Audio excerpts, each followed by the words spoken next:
Meg, Oh, hey. picture this. There's eerie music, and how about the sound of a ticking clock? Yeah, like that. You keep that going.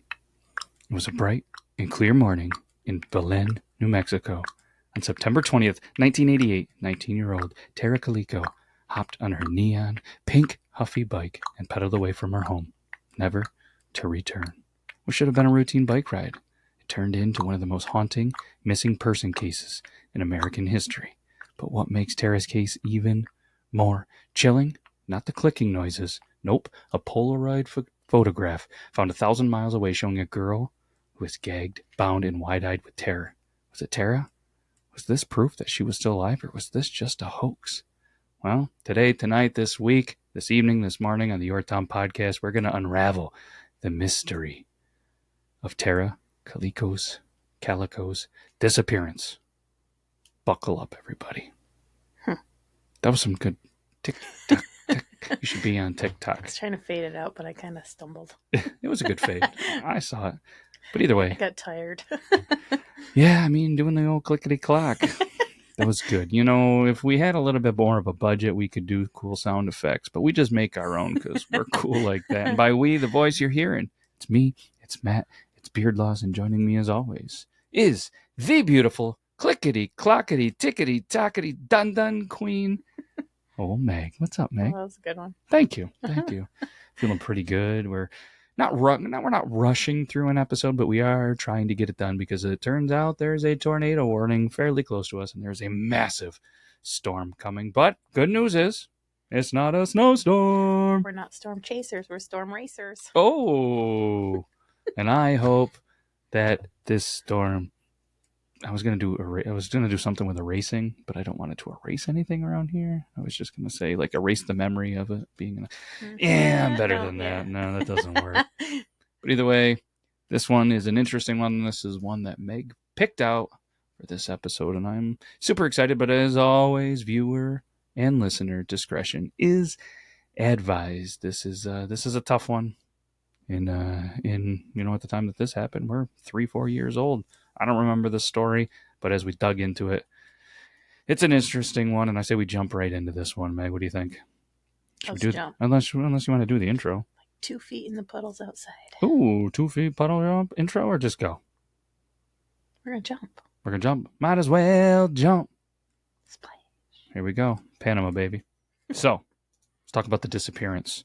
Again, it was the morning. It was a Taco Tuesday, September 20th, 1988. Tara, how did we decide we were going to say this? I would say Calico. What am I saying? Calico? I think I said it Could everywhere. be either. Let's go Calico. Yeah?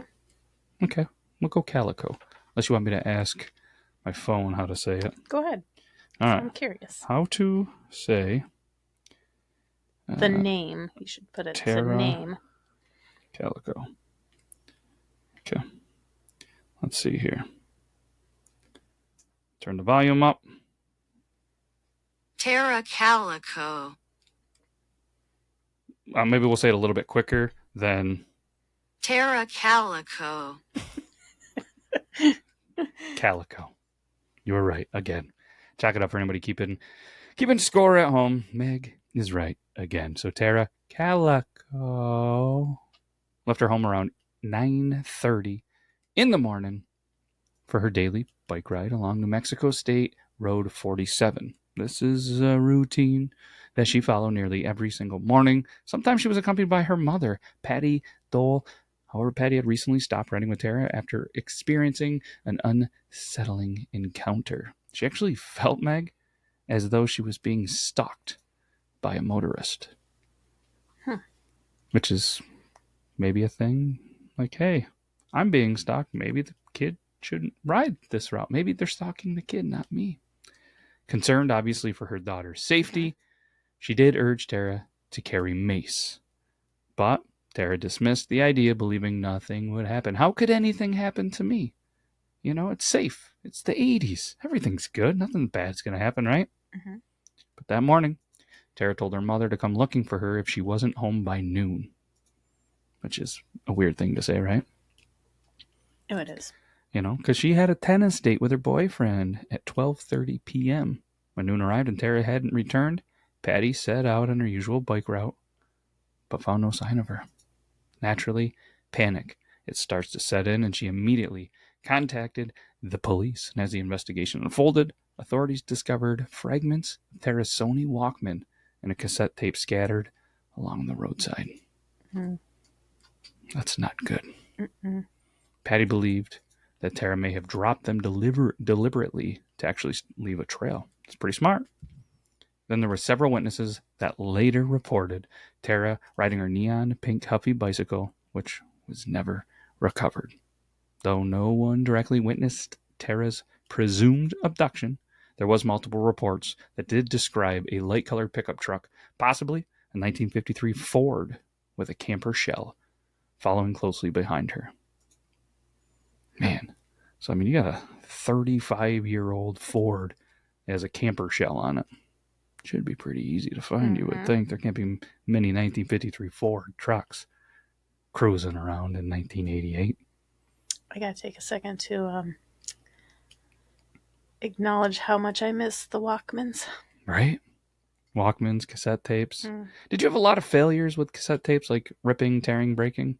Because like people, as we talk about, they're like, "Oh, they broke all this." I never really broke one. I think maybe the only time is if I was like trying to be a knucklehead and rewind it with a pencil or something. I maybe had broke one before, but not a lot of breaks on them. I had it get stuck in the machine a couple times, but usually they were fixable. Right. Not bad. Sony, man, they made some good stuff back in the day, from the Walkman, the CD players with the false advertising, anti-skip resistance that it didn't matter. I mean, come on. All right. Okay, back to this. The only thing it did is it would made you not actually skip to class, because it would skip your CDs and ruin them. It was hard when you were riding a bike, though. It had to be pretty hard. But what else were you going to do? I mean, if you want to listen to music at the time, I'd rather... Cassettes aren't going to skip. CDs would. I know. I was talking about the CDs when you're on a bicycle. Remember the headphones with the foam on them? Mm-hmm. Not good if you were sweaty. If you were a big kid like me trying to ride a bike with one of them sweating, you really hope Santa came through with another pair of headphones pretty soon. Mm-hmm. All right. I got you off track. I'm sorry. It's okay. It happens. So let's see here. So we're at the 1953 Ford with a camper shell. For to the camper shell, I'm assuming it's like the shell on a truck, like the hard cover, not a whatever they call it. Well, my first braid when I saw camper was like, how you can put a camper, like a truck camper, you can put the big thing in the back. I'm thinking it's the shell, so you can just have more storage above your tailgate and not get ruined. That's what I'm thinking. You? I was thinking my uncle used to have like a hard shell on the back of his truck, and it had like a loft built into it for a mattress. Oh, so maybe it is an actual camper so like shell. All your camping supplies and stuff went underneath, and then there was a loft with a mattress, and it sat higher, like above the cab of the truck. You know what I mean? Yeah. So I mean, I think it went we're on the over same page. top of the cab. Yep. So that was the loft, and then you had the back space. That's some old man stuff. Yeah, right. So instantly, if you're profiling somebody, you're not trying to find somebody that's a little bit younger. You're looking for an old man. That's a sign, that, and putting a cell phone on your belt buckle with a cell phone holder. All right. So it was actually the last known sighting for these reports with that truck and her on the bike before she vanished without a trace. Obviously, they then send out a search team. They scour the area looking for any additional signs of Tara or even that bicycle. Fortunately, nothing does turn up. No bicycle, no body, no clues. It was clear she had been taken. We did mention in a little bit of the intro the Polaroid. The two unidentified persons seen in the Polaroid that was found almost a year later in June 1989 was a huge source of speculation. Some, they believe the woman in the image is Tara, while the identity of a boy that was in the Polaroid did remain and does remain unknown. On June 15, 1989, a Polaroid photograph depicting an unidentified young woman and a boy were unfortunately both gagged with black duct tape and seemingly bound.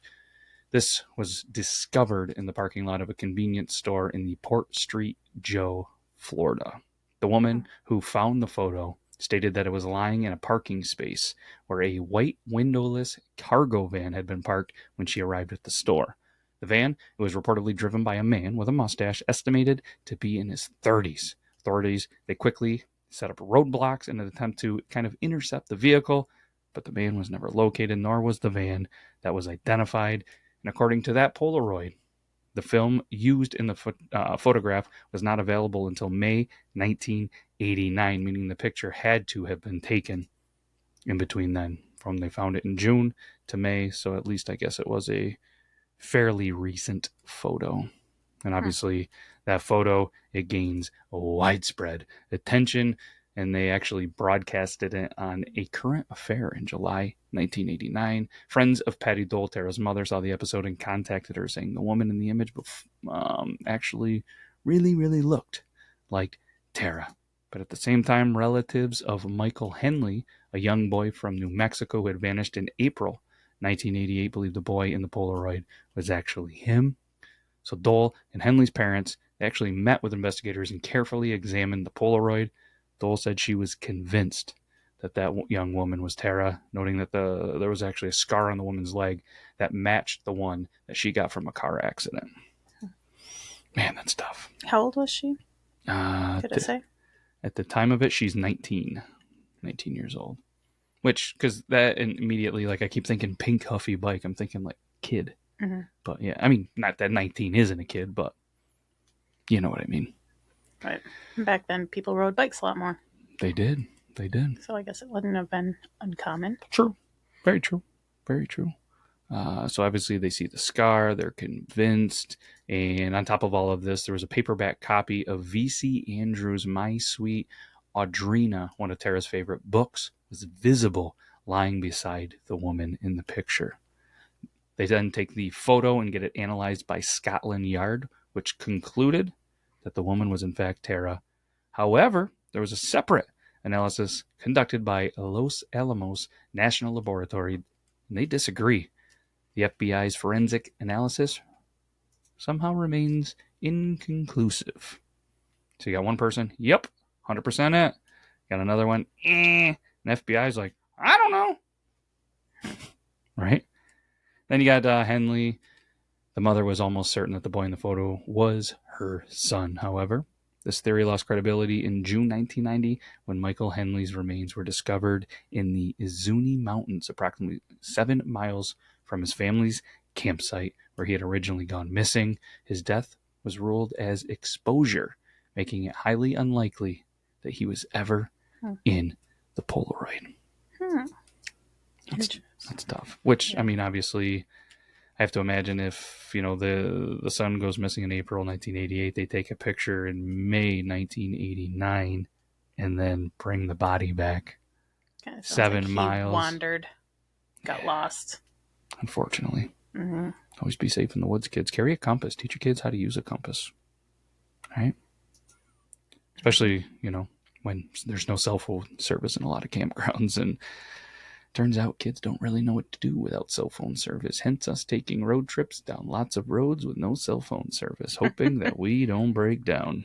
Mm-hmm.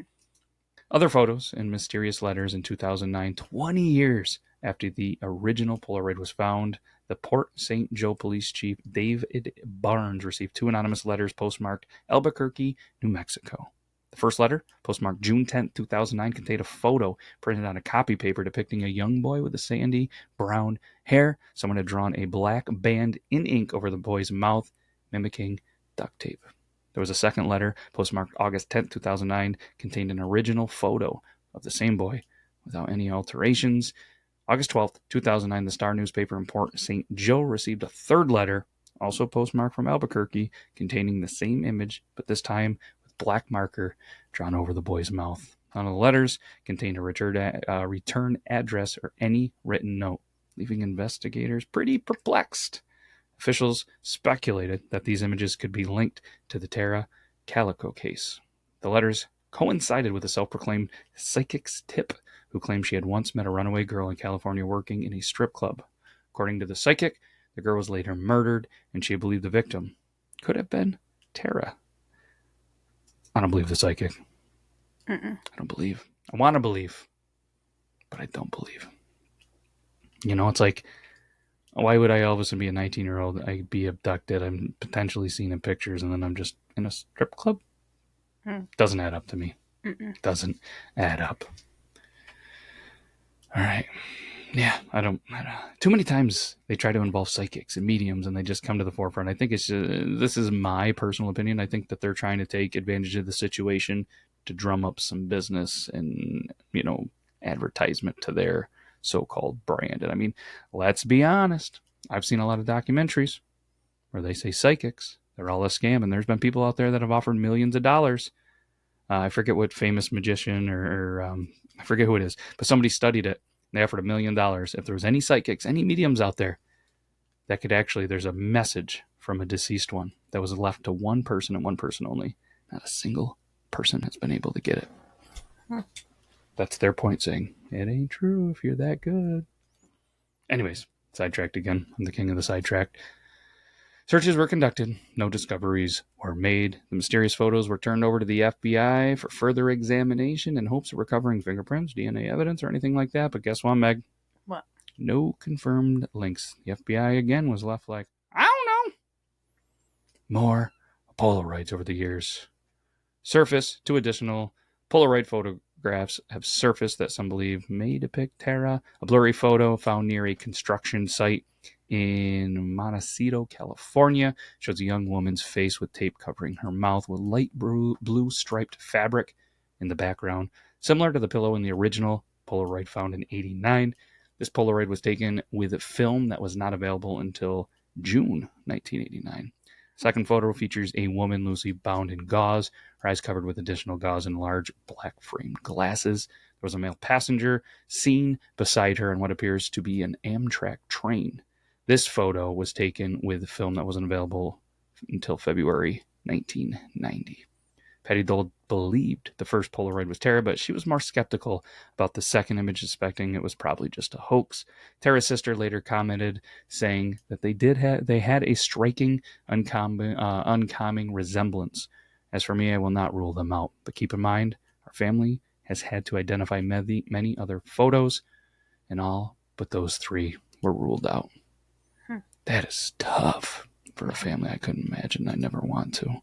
And unfortunately, despite decades of speculation, the identity of the individuals in the Polaroid still remains unknown. No conclusive evidence has surfaced proving Tara's fate. But that question still lingers. Was Tara the girl in the Polaroid? And if so, what truly happened to her? What happened to her, Meg? I don't know. It's weird, right? It's hard to read this one. It goes in so many directions. Right? All over the place. Just like an Amtrak. So in 1988, a judge officially declared Tara deceased, ruling her death a homicide. However, there wasn't a body, and there was no conclusive evidence, so the case technically does still remain unsolved.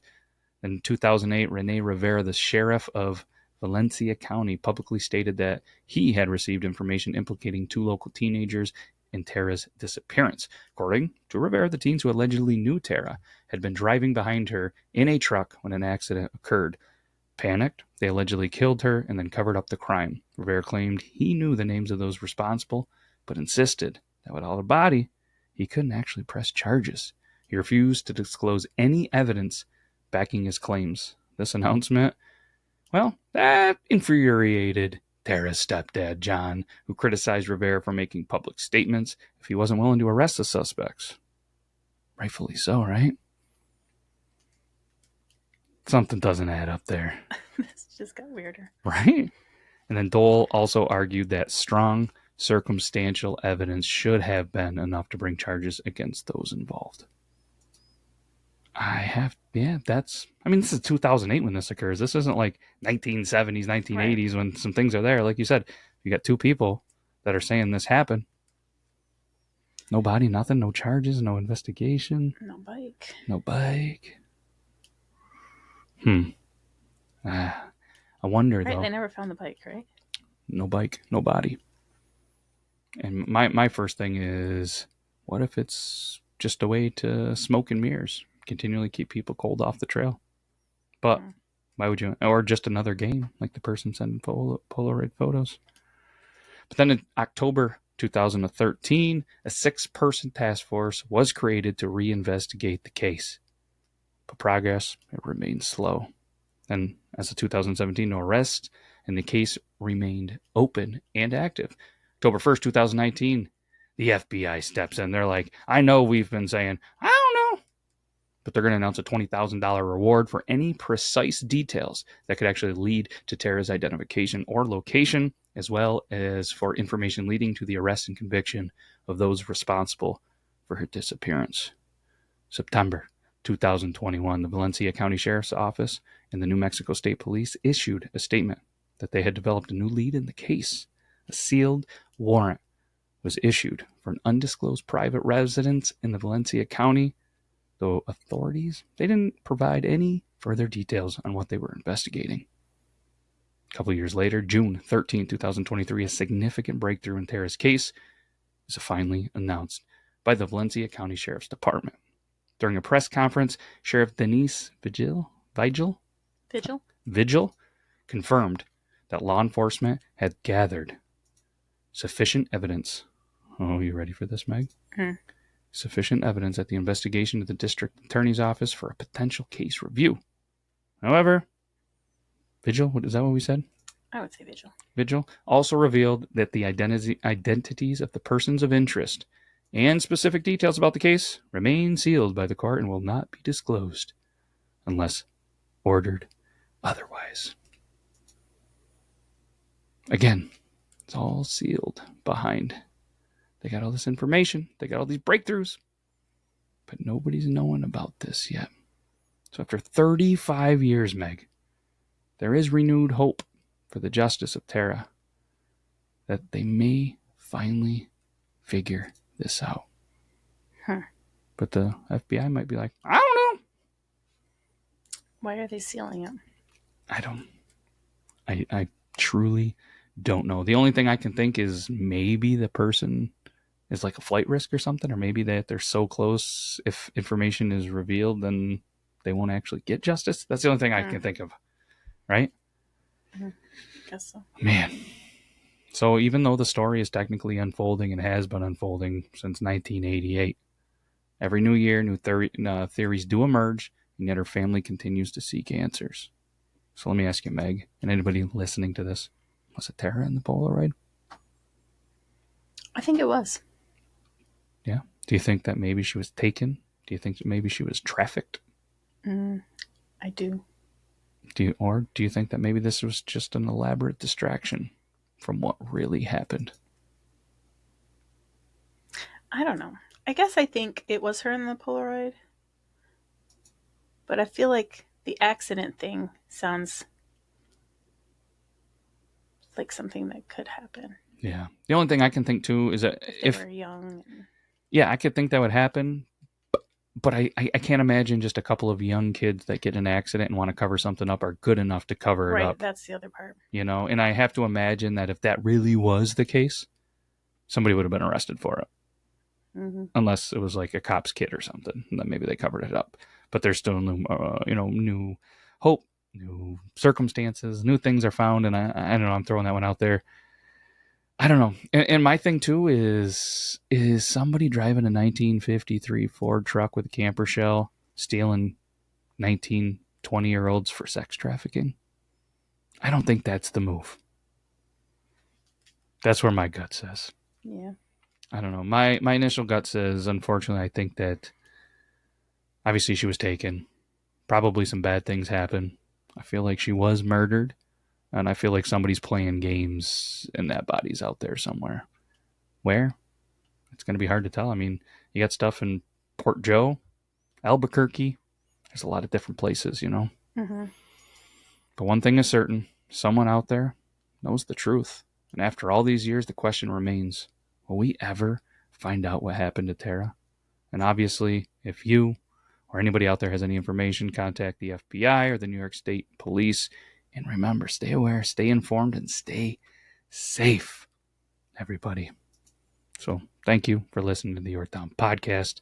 We're going to be back next week with another mystery. And maybe we'll What we'll do is if there's ever any breaking, news on any of the cases that we do or have covered, we will do a special episode and we'll release it and just kind of give an update to it. But it's starting to really build. I mean, we've done over 100 episodes. I mean, it's gotten to the point where we're driving by seeing some history stuff, and even the kids are like, have you done that on the Yorktown podcast yet? Mm-hmm. Matter of fact, we have, kid. So it's a lot of fun. Can't thank you enough, Meg. Like, we should do another historical one soon. Let's do it. You find the place. Change it up a little. Let's mix it up. All right. You find the place. Not that I don't like this stuff. No, this is good. Yeah. Let's make it up. But I think we're more than just this. It's been a while. It's been a hot minute. Mm-hmm. All right. You find a good one, a good story, or a town or anything, we'll dig something up. Sound good? Okay. All right. Well, let's go hunker down for this big storm. And hopefully everybody else out there stays safe. Can't thank you enough for taking... crazy weather happening right now all over the place. A lot of crazy weather. Stay safe out there. We'll be back next week. Hopefully you will be back next week. And for whatever reason, if you like this one, let us know. It's always good to hear that you might like it. Send it to a friend, a coworker, an uncle, an aunt, grandma, somebody named Tara, somebody named Michael. All right. That's all we got. Anything else, Meg? No. All right, let's get out of here. We'll be back next week. Take care, everybody. Bye-bye. Bye.